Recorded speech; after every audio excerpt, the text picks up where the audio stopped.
Alright, hey everybody. Today we're going to be doing another video about Halo Canon, and this is the Battle of Reach Complete Timeline. I'm joined today by Archo. Hello. Archo is pretty much my guy for anything Halo related. Now, in every fictional universe, there is a battle that defines a good part of the canon for, a large swathe of the lore. I mean, you're talking like the Battle of Reach would be that battle for the Halo Covenant War. It would be the defining fight. And one of the things I liked about it when I first started getting into Halo was the fact that people knew about it, but you didn't. You as the player didn't know until later what happened at Reach, and what Reach was. Other battles like this would be for Warhammer 40k. It'd be the Isfahan 5 Dropside Massacre. That would be when everything kind of kicked off, because people knew that Horus had betrayed the Emperor and knew that a couple of other legions had betrayed the Emperor, but nobody really knew how extensive it was. For Babylon 5, it would be the first battle between humanity and the Indari, where it was an outright massacre. It was no, not Indari, Mimbari. Sorry, I'm an idiot. Where it was an outright massacre. Like the Dominion War, when in Star Trek, the Dominion War, it would be the first couple of engagements, especially the Seventh Fleet, where only 12 ships out of 140 made it back to the line. 140, I think it was 140. Just central battles that are so defining to the entire, mythos surrounding events and wars. And Halo Reach is that. And I played the game Halo Reach. You can find it in the Halo playthroughs if you'd like to see me be an idiot and dying, with commentary by Archo and half of the Trident at most times, basically making fun of me sucking at the game. But today we're going to be watching the complete timeline, and Archo said something a little bit ago to me about this, and you remember what you were talking about, Archo, about how he took this and pieced it together? Yes, I mentioned before that the release of the Halo Reach video game caused many of the more dedicated lore fans to be a bit shitter-shattered, because it contradicted many of the events in The Fall of Reach, which was the first Halo novel.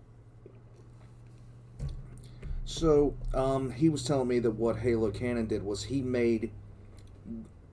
kind of brought everything together and made it actually work. Is that about right? I... I think so. It, Have you seen this? I did see this video a while ago. Oh, okay. Well, we're going to get into this. This is the first time I'm seeing it, so here we go. Dun,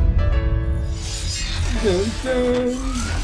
Oh, and most of the Halo Canon videos I have seen so far have covered escalations, have covered some other things that happened. Most of these were recorded in 2015, 2016. This was 2019. Dun, dun, dun, dun. Welcome back, Canonites. Ever since its launch in 2010, Halo Reach has been a point of contention for fans.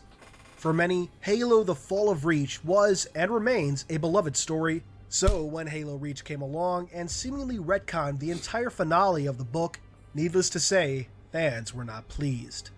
To this day, there is a website called haloreach.isnotcanon.net where one can see just how hard parts of the community took the game's release. However, a large part of the community, instead of lamenting the changes and arguing why/how things should be, took to the task of making Halo Reach and Halo The Fall of Reach, along with early sections of Halo First Strike, work together. Released with the limited and legendary editions of Halo Reach was the personal journal of Dr. Catherine Halsey, an Ah, yes, Cortana Hentai. That's what we needed. valuable tool towards the merging of these two stories. Written by Eric Nyland, the author of Fall of Reach, it's clear he goes to great lengths to make his book fit with Bungie's vision for Halo Reach. When 343 Industries took over the Halo franchise, they formally announced that both Halo Reach and Halo the Fall of Reach were canon, and released a series of data drops in 2011 that further helped bridge the gap between these two stories. On May 25th, 2013, I released a video titled The Battle of Reach Timeline, bringing together years of community sleuthing, along with a bit of my own extra work, presenting what I believed at the time to be a near-definitive timeline of events for the Fall of Reach, merging the various sources together as neatly and comprehensively as I could.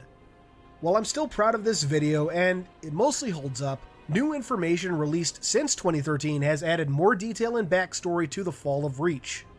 With Halo Reach on its way to PC, there's no better time to revisit the Battle of Reach timeline, adding in more detail and events that have since been revealed, notably in the campaign booklet for Halo Fleet Battles and, to a lesser degree, Halo Mythos. Okay. As we dive in, it's important to note that a major source of discrepancies between the game and books is how dates and times are treated. Both Halo Reach and Halo the Fall of Reach use the standard UNSC military calendar for their dates, but while the book uses a military standard 24-hour clock, Halo Reach uses the local Reach clock, with Reach having 27-hour days.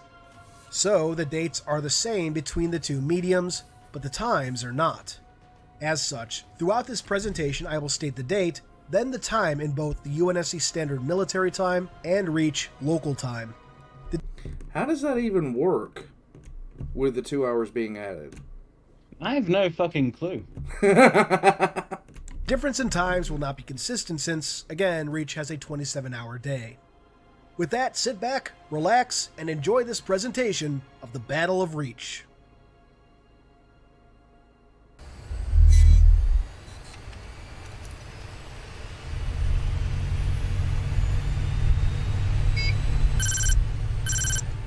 Unknown date, unknown time.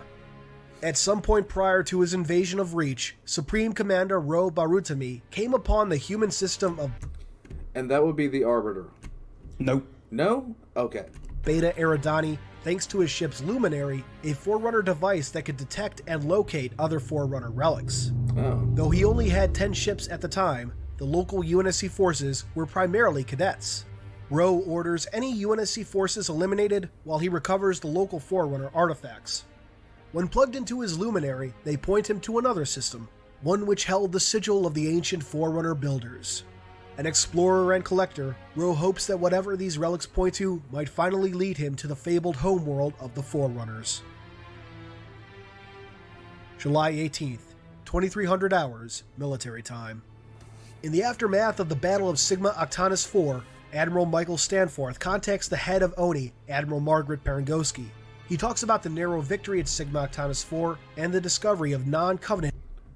I'm taking a look at this real quick. As the casual reports are going to look ugly, but that's nothing new. We lost about half the battle group. Jesus. Oh yeah, that's like part of the course. That's an oof. And alien artifacts, much like the ones found on Onyx, Arcadia, and Reach. July 19th, 0325 hours, military time. Perengoski responds to Stanforth and brings up concerns about the possibility of Reach being targeted by the Covenant in the coming months. She brings up Operation Red Flag, a desperate plan whose goals would be to capture Covenant leadership and force a truce. Unknown date, unknown time.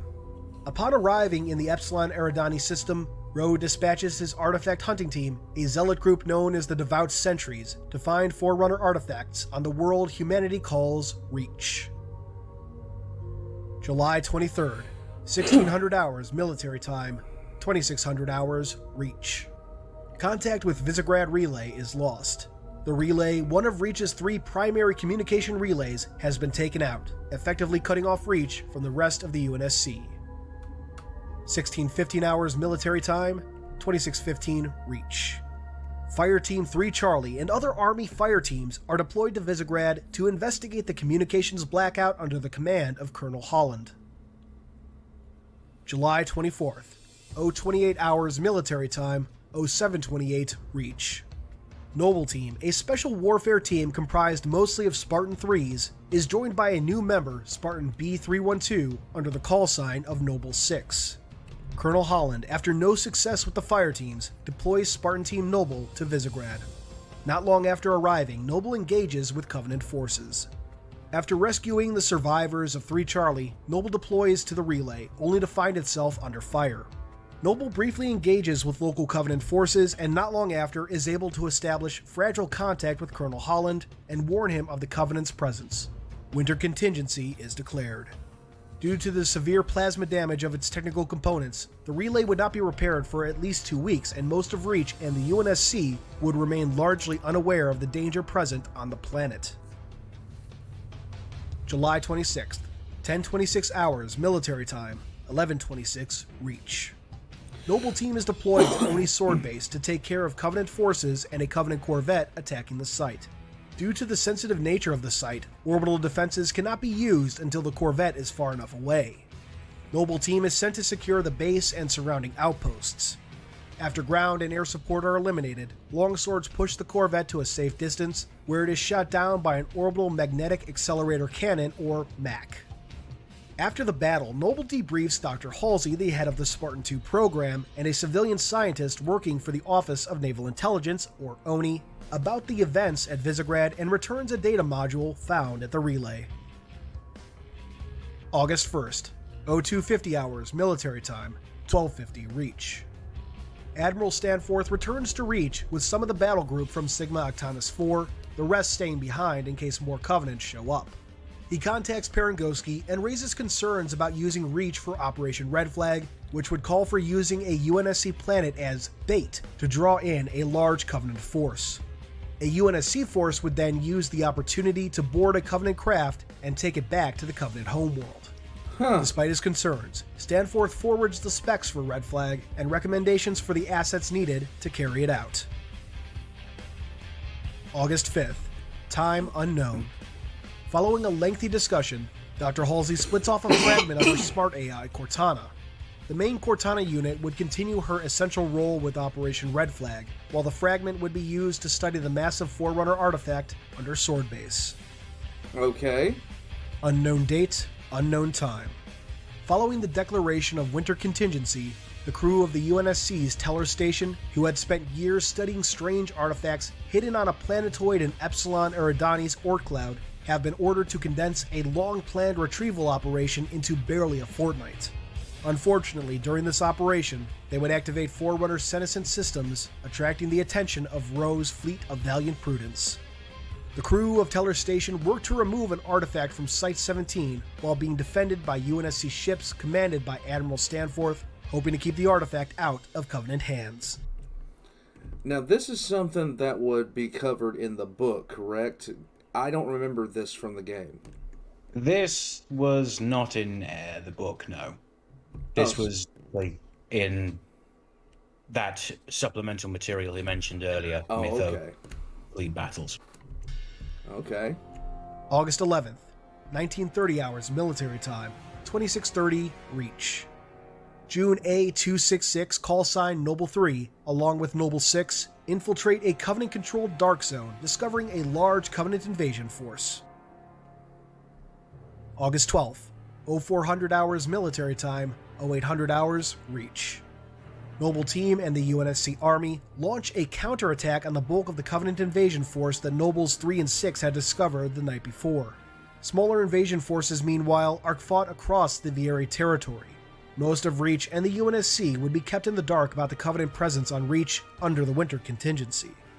After taking out local anti-air batteries, George 052, callsign Noble 5, and the only Spartan 2 member of Noble Team, is sent with Noble 6 to a Covenant spire meant to ferry troops and armaments to the surface. The spire is covered by an energy shield that prevents its destruction. Once the shield is deactivated by Nobles 5 and 6, UNSC frigate Grafton is sent in to take out the spire. That was still a great part of that game. That was fun as hell. Yeah.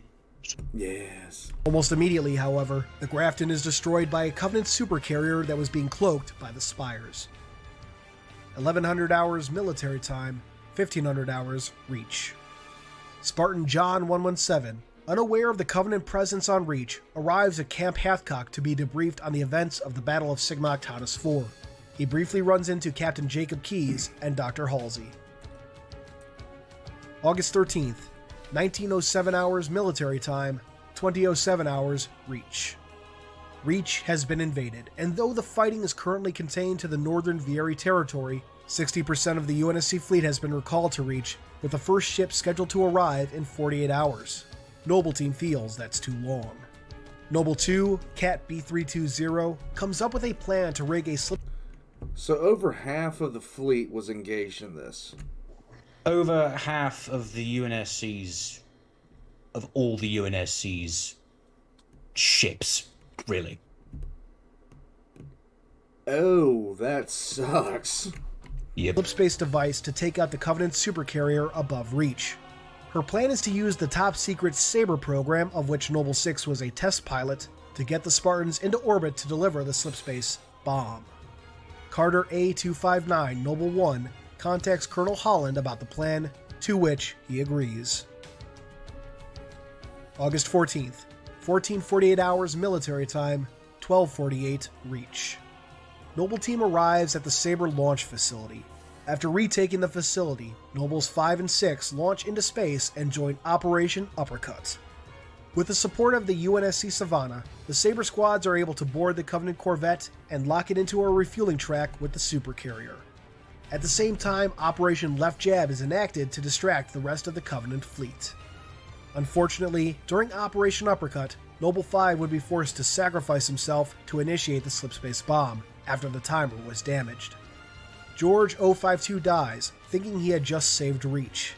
However, it is only moments later that a Covenant support fleet under the command of the Ministry of Resolution arrives at Reach.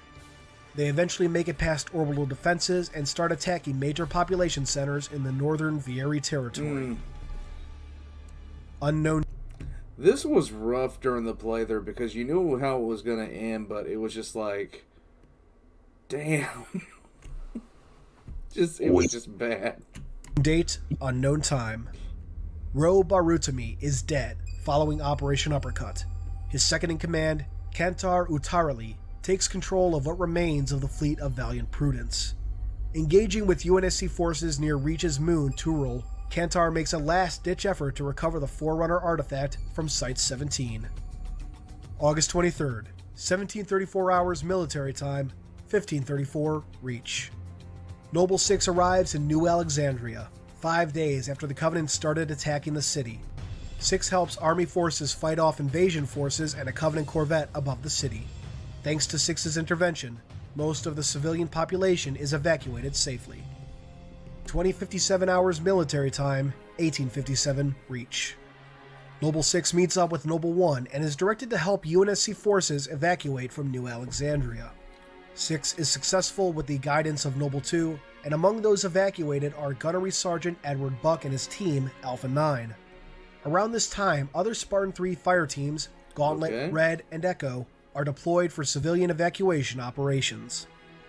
After completing the evacuation, Noble 6 reunites with the rest of Noble Team just as the Covenant begins glassing the city. Noble makes for a fallout shelter, but as they do, a Sangheili Field Marshal snipes Noble 2, her shield either having not fully engaged yet or was overloaded by the radiation from the glassing. The remnants of Noble and other survivors retreat into a fallout shelter. August 25th, 1915 hours military time, 0115 hours Reach. That one, when that happened, that surprised the hell out of me. You did not expect. Cortana and Dr. Halsey discuss various specifics of Operation Red Flag, including the ship that would be used and which Spartan 2 Cortana would choose to carry her. Agreeing with Cortana's choices, the Pillar of Autumn undergoes heavy refits for Red Flag. Sometime after, Captain Jacob Keyes would be informed of his new command of the UNSC Pillar of Autumn, Operation Red Flag, and the invasion of Reach. August 26th, 1400 hours military time, 0300 hours Reach. The remnants of Noble Team are extracted from New Alexandria. Soon after, they'll be deployed for their next mission. August 27th, 0800 hours military time, 2100 hours Reach. Dr. Halsey and Captain Keyes debrief the 25 Spartan IIs that have been recalled to Reach for Operation Red Flag. They're told that the newly refitted Halcyon-class light cruiser, the UNSC Pillar of Autumn, will carry the Spartan IIs and other UNSC troops deep into Covenant space in order to capture a Covenant ship, find the Covenant homeworld, and kidnap Covenant leadership, all in the hopes of forcing a truce with the Covenant. Unknown to the Spartans and most of those chosen for Red Flag, Reach will instead be used to lure in the Covenant. Oh, that's all supplemental, right? Yeah, pretty much. Okay. August 29th, 0600 hours military time, 1300 hours Reach. John 117 arrives at Camp Hathcock. He is briefed on the new Mjolnir Mark V platform that he and the other Spartan IIs will be using for Red Flag, which includes personal energy shielding and can carry and support a smart AI. In order to take full advantage of the latter capability, he receives an upgrade to his standard neural implant. Approximately 0900 hours military time, 1600 hours Reach. The Mjolnir AI integration field test begins. John 117 and AI Cortana pass despite attempted sabotage by Colonel Ackerson, a rival of Dr. Halsey's and staunch opponent of the Spartan II program. Like, seriously, motherfucker, it's not the time. Like, why would this guy think that this was a good idea to do this shit right then and there? Must expel small penis energy. 1916 hours military time, 2616 Reach. Noble team backed up by OD. What's up? Although, to be fair, he wasn't aware that Reach was already being invaded. Okay. Oh, yeah, he did say that. ODSTs begins a push to infiltrate Oni's sword base. Their mission, so far as they know, is to destroy it and its secrets, keeping them out of Covenant hands. Unknown date, unknown time. With the Pillar of Autumn refits 98% complete, Captain Keyes messages Vice Admiral Capano Insingel, sub-commander of Oni Section 2 in Reach Central Command. Keyes expresses frustrations over keeping his crew in the dark about the true status of Reach, concerned about how it may affect their performance during Red Flag. August 30th, the fall of Reach. 0400 hours military time, 0800 hours Reach.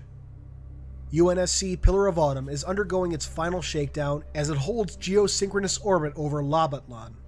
Captain Keyes begins a tour of the ship and eventually orders it to move on an outbound vector from Reach. Meanwhile, Cortana gets some revenge on Colonel Ackerson for his actions against her and John 117 during the AI Mjolnir integration test. She also slips into Oni's systems to get John 117's full uncensored service record.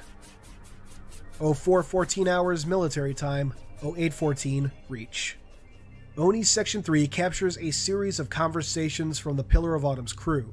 Conversations note the odd installation of additional thrusters on the Autumn, along with strange electromagnetic readings when checking the ship's sensors.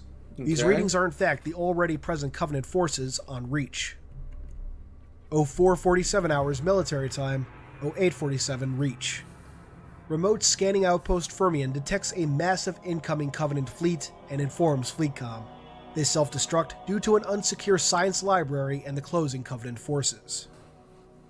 Approximately 0500 hours military time, 0900 hours Reach. Over 300 Covenant ships arrive at Reach, led by the fleet of Particular Justice. Meanwhile, Noble Team fights off a small Covenant force and makes So basically, most of what happened in the opening stages of Reach, most of the game actually, the main force hadn't even gotten there yet. Yep. Jesus! contact with Dr. Halsey under Sword Base.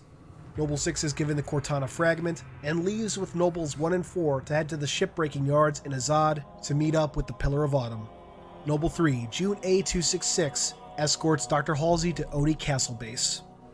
As they leave, Sword Base and the Forerunner facility below it are destroyed as part of Operation White Glove.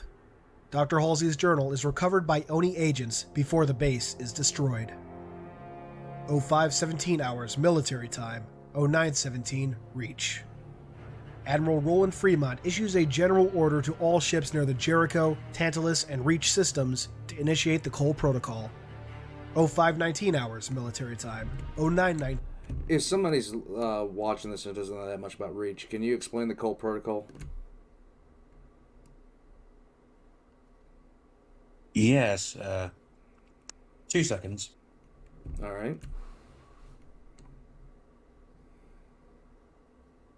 The Cole Protocol is a UNSC military and, well, not just military. The UNSC took control of martial law the moment the war started, but they enacted the Cole Protocol, named after Vice Admiral Preston J. Cole, who created it. The Cole Protocol is essentially the policy that before you make any subspace jump to any UNSC world, you first have to make a randomized jump to a unknown location and then do it. You also have to take every possible step to hide any information on your ship or any other computer system or anything at all that might lead the Covenant to other UNSC worlds. There we go. 19 Reach. The Pillar of Autumn turns around and heads back to Reach. Captain Keyes informs the Spartans of the Covenant attack on Reach. 0558 hours military time, 0958 Reach.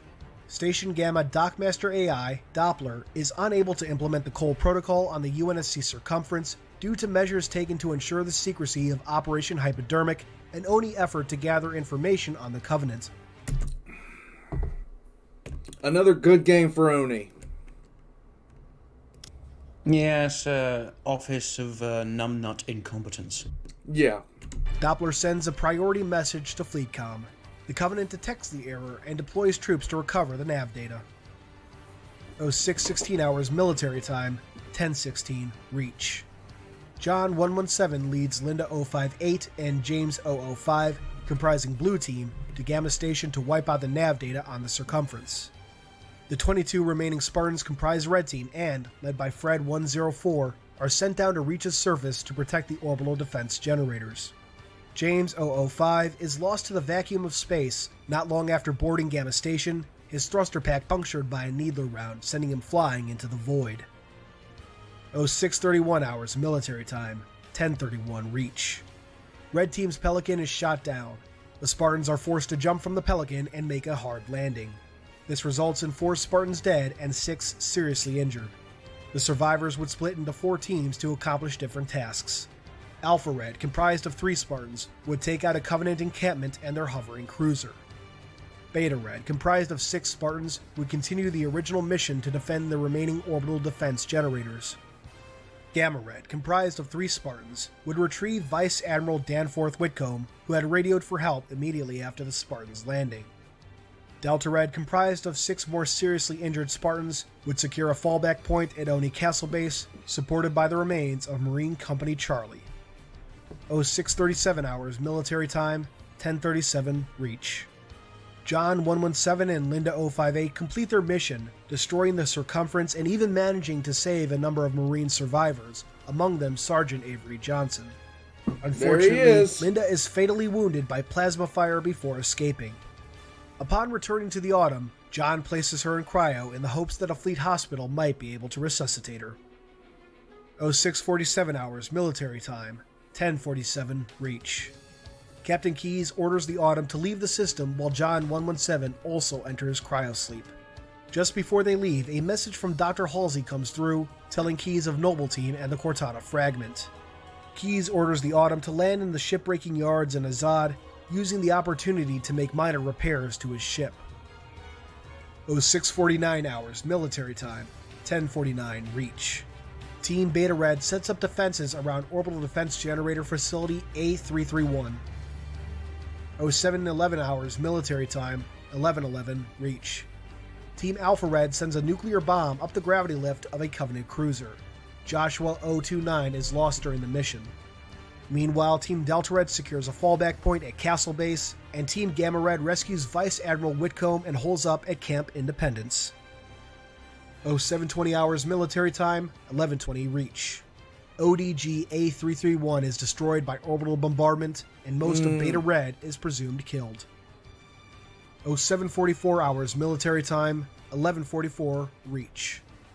Remaining remnants of Red Team minus Gamma Red retreat into Castle Base. 0810 hours military time, 1210 hours reach. Red Team encounters Dr. Halsey in Castle Base. She treats the wounded Spartans and informs them about Operation White Glove.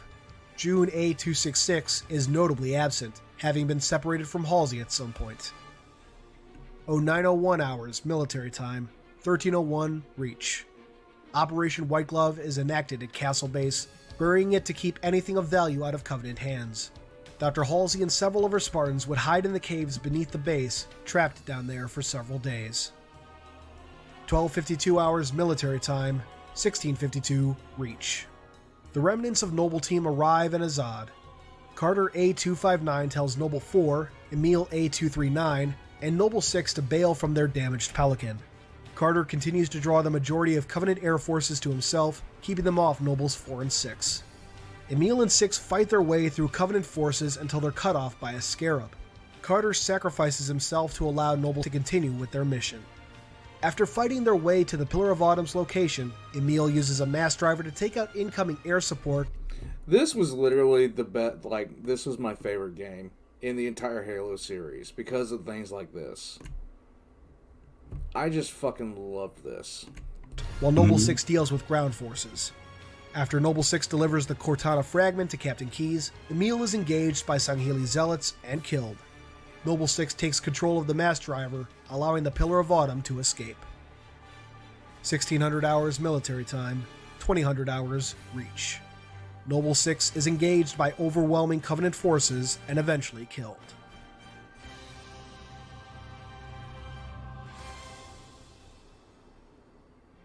And that concludes the fall of Reach, more or less. Skirmishes and battles would continue in the month to follow, but the battle is generally considered to be over on August 30th, and official UNSC activity would cease by September 5th. In summation, while Halo Reach and Halo the Fall of Reach don't fit together perfectly, with some events needing harder retcons than others, the overall stories can be made to work together, albeit with something of narrative scotch tape. 343 have done a monumental job over the years making these work together, and though not perfect, the clues are there for fans to find and sift through. Whether you've seen my original timeline or not, I'd love to hear your thoughts on this. If you have seen the original though, I'd like to know how you feel about this update. Let me know in the comments below.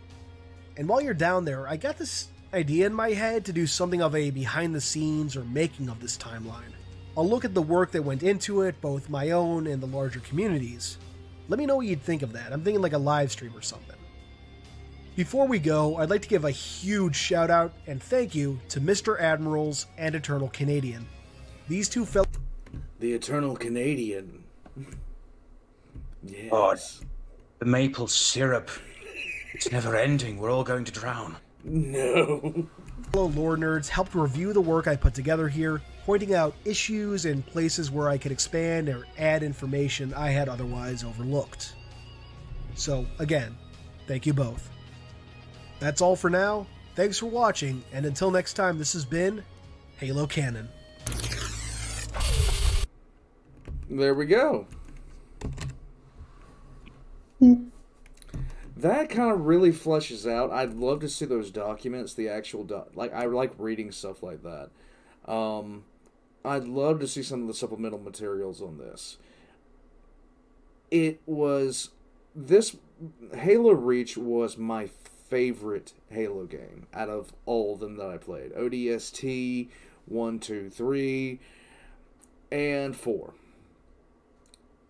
That was my favorite one. So it was a thing to see this.